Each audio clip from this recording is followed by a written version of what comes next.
మనుష్యుల ఎవ్వరిని అభిమానించకండి, నన్ను కూడా. దేవుడు చూడండి, యేసు మీకు మాదిరి. ఇంత గొప్ప వ్యక్తి కళ్ళ ముందు మహామూర్తిగా ఉంటే ఆయన్ని చూడకుండా పనికిరాని మనుష్యులు చూస్తారేటండి. మీలో కూడా చాలా మంది అన్నారు ఫ్యాన్ ఫాలోయింగ్ అన్నారా? జబ్బదే, వదిలేండి ఆ జబ్బుని.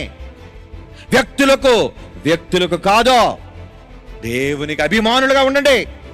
మేమంతా పలానా తాలూకా అండి, మేమంతా పలానా గ్రూప్ అండి. పోతారు, అలా చెప్తున్నాను, నరకానికి పోతారు చచ్చాక. ఎవరు మీకు మాదిరి? వాళ్ళు చేసే తప్పులా మీకు మాదిరి? వాడు చేసే తప్పుడు బోధలా మీకు మాదిరి? అలాంటి వాడే తప్పుడు బోధల్లో మిమ్మల్ని నడిపించి వాడు పోతాడు నరకానికి, మిమ్మల్ని కూడా తీసుకుపోతాడు. ఎందుకంటే ఆడకు గుడ్డోడు, ఆ గుడ్డోని వెంబడించే మీరు కూడా ఇంకా పెద్ద గుడ్డి మేళం. మీరు వద్దా, అలాంటి గుడ్డి సన్నాసులు నమ్మకండి.